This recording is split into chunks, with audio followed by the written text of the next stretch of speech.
जय गुरुदेव, जय गायत्री माता। 8वां अध्याय श्रीमद्भागवत पुराण, अष्टम स्कंध। समुद्र से अमृत का प्रकट होना और भगवान मोहिनी अवतार ग्रहण करना। समुद्र से अमृत प्रकट होना और भगवान का मोहिनी अवतार ग्रहण करना। श्री सुखदेव जी कहते हैं कि इस प्रकार जब भगवान शंकर ने विष पी लिया तब देवता और असुरों को प्रसन्नता हुई।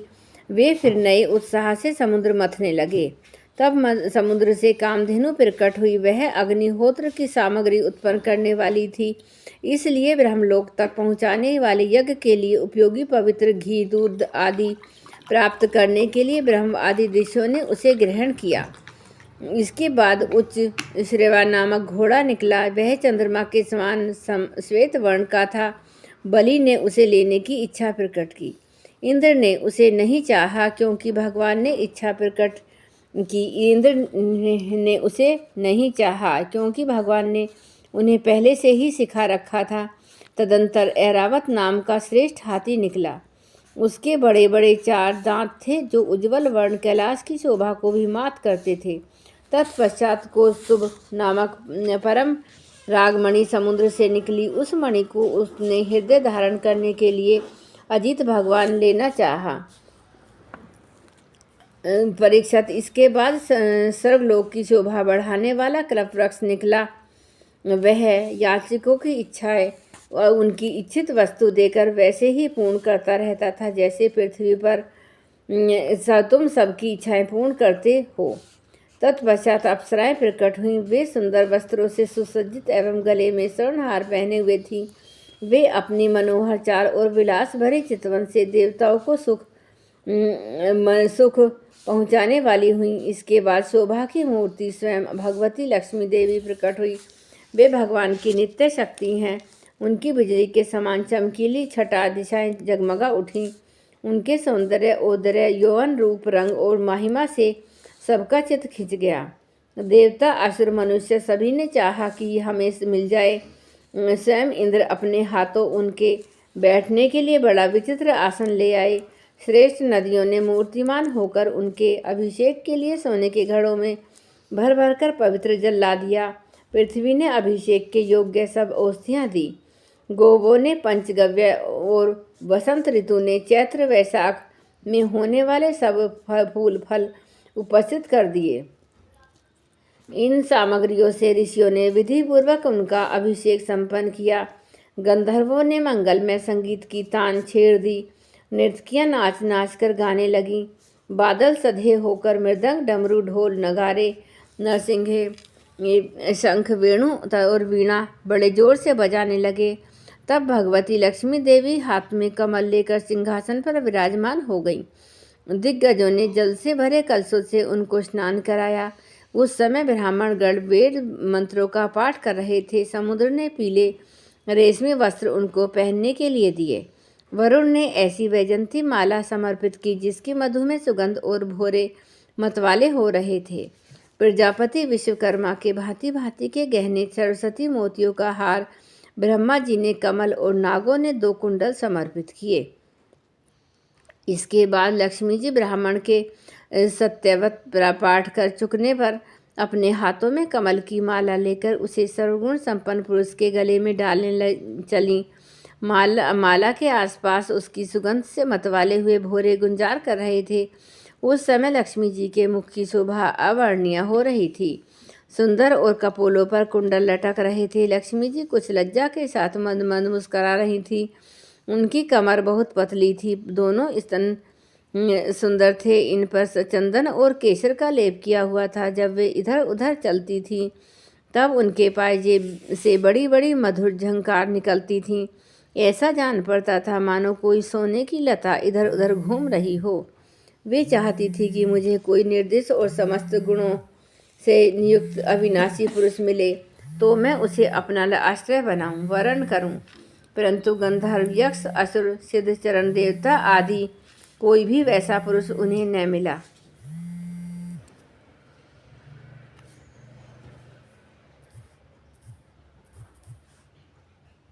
वे मन ही मन सोचने लगीं कि कोई तपस्वी तो है, परंतु उन्होंने क्रोध पर विजय प्राप्त विजय नहीं प्राप्त की। किन्हीं में ज्ञान तो है परंतु वे पूरे अनासक्त नहीं हैं। कोई कोई है तो बड़े महत्वशाली परंतु वे काम को नहीं जीत सके। इन किन्हीं में ऐश्वर्य भी बहुत है परंतु वह ऐश्वर्य ही किस काम का जब उन्हें दूसरों का आश्रय लेना पड़ता है। किन्हीं में धर्माचरण तो है परंतु प्राणियों के प्रति वे उनका प्रेम का पूरा बर्ताव नहीं करते। त्याग तो है परंतु केवल त्याग हो ही तो मुक्ति का कारण नहीं है। किन्हीं किन्हीं में वीरता तो अवश्य है परंतु वे भी काल के पंजे से बाहर नहीं हैं। अवश्य ही कुछ महात्माओं में विश्वास शक्ति नहीं है परंतु वे तो निरंतर अध्यय समाधि में ही तल्लीन रहते हैं। किसी किसी ऋषि ने तो आयु तो बहुत लंबी प्राप्त कर ली परंतु उनका शील मंगल भी मेरे योग्य नहीं है। किन्हीं में शील मंगल भी है परंतु उनकी आयु का कुछ ठिकाना नहीं है। अवश्य ही किन्हीं में दोनों ही बातें हैं तो परंतु वे अमंगल वेश में रहते हैं। रहे एक भगवान विष्णु, उन्हीं में सब मंगलमय गुण नित्य निवास करते हैं परंतु वे मुझे चाहते ही नहीं। इस प्रकार सोच विचार कर अंत में लक्ष्मी जी ने अपने चिर अभिष्ट भगवान को ही वर के रूप में चुना, क्योंकि उनमें समस्त सद्गुण नित्य निवास करते हैं। प्राकृत गुण उनका स्पर्श नहीं कर सकते और अणिमा आदि समस्त गुण उनको चाहा करते हैं परंतु वे किसी भी अपेक्षा नहीं रखते। वास्तव में लक्ष्मी जी के एकमात्र आश्रय भगवान ही हैं। इसी से उन्होंने उन्हीं का वर्ण किया। लक्ष्मी जी ने भगवान के गले में वह नवीन कमलों की सुंदर माला पहना दी जिसके चारों ओर झुंड के झुंड मत वाले मधुकर गुंजार कर रहे थे। इसके बाद लज्जापूर्ण मुस्कान और प्रेमपूर्ण चितवन से अपने निवास स्थान पर गईं। उनके पास ही खड़ी हो गईं। जगत पिता भगवान ने जगत जननी समस्त संपत्तियों की अधिष्ठा देवता श्री लक्ष्मी जी को अपने वक्ष स्थल पर सर्वदा निवास करने का स्थान दिया। लक्ष्मी जी ने वहाँ विराजमान होकर अपनी करुणा भरे चितवन से तीनों लोकपति और अपनी प्यारी प्रजा की अभिवृद्धि की। उस समय शंख, तुरही, मृदंग आदि बाजे बजने लगे। गंधर्व अप्सराओं के साथ नाचने गाने लगे। इससे बड़ा भारी शब्द होने लगा। ब्रह्म, रुद्र, अंगिरा आदि सब प्रजापति पुष्प वर्षा करते हुए भगवान के गुण स्वरूप और लीला आदि के यथार्थ वर्णन करने वाले मंत्रों से उनकी स्तुति करने लगे। देवता, प्रजापति और प्रजा सभी लक्ष्मी जी की कृपा दृष्टि से शील आदि उत्तम गुणों से संपन्न होकर बहुत सुखी हो गए।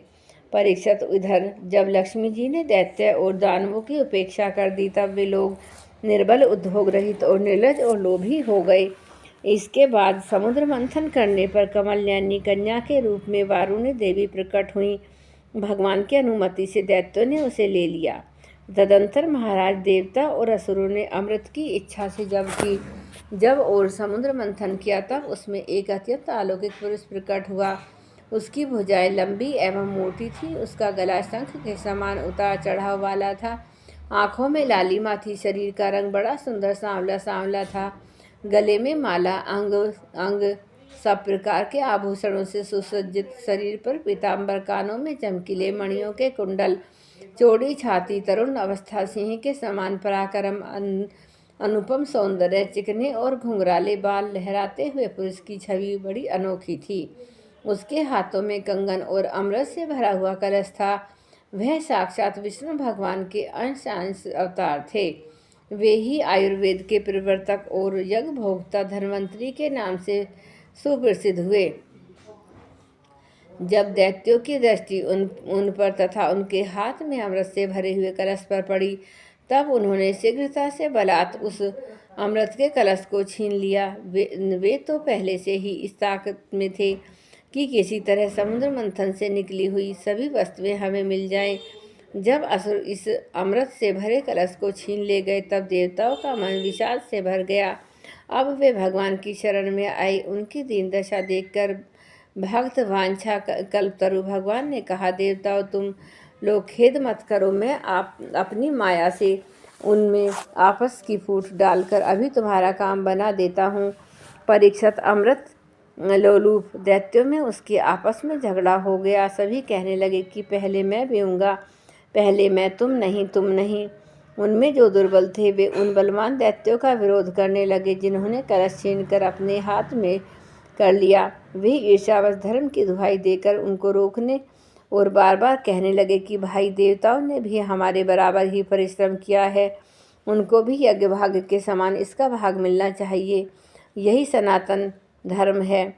इस प्रकार इधर दैत्यों में तू मैं हो रही थी, उधर सभी उपाय जानने वालों के स्वामी चतुर शिरोमणि भगवान ने अत्यंत अद्भुत और अवर्णनीय स्त्री का रूप धारण किया।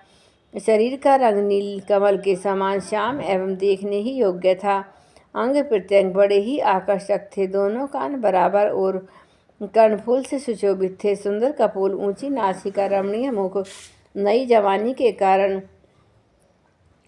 बहुत सुंदर लग रहे थे। उन्हीं की भार से कमर पतली हो गई थी।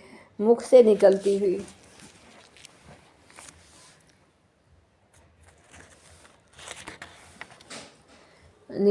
सुगंध के प्रेम से गुनगुनाते हुए भौरे उस पर टूट पड़ते थे, जिससे नेत्रों में कुछ घबराहट का भाव आ जाता था। अपने लंबे केशपाशों में उन्होंने खिले हुए बेल के पुष्पों की माला गूंथ रखी थी। सुंदर गले में कंठ के आभूषण और सुंदर भुजाओं में बाजूबंद सुशोभित थे। उनके चरणों के नुपुर उधर धवनी से रुंझुन कर रहे थे और स्वच्छ साड़ी से ढके नितंब दीप पर शोभायमान करधनी अपनी अनूठी छिटका रही थी। अपनी सरलज मुस्कान, नाचती हुई तिरछी भुहें और विलास भरी चितवन से मोहनी रूपधारी भगवान दैत्य सेनापतियों के चित्त में बार बार कामोदीपन करने लगे। जय गुरुदेव, जय गायत्री माता।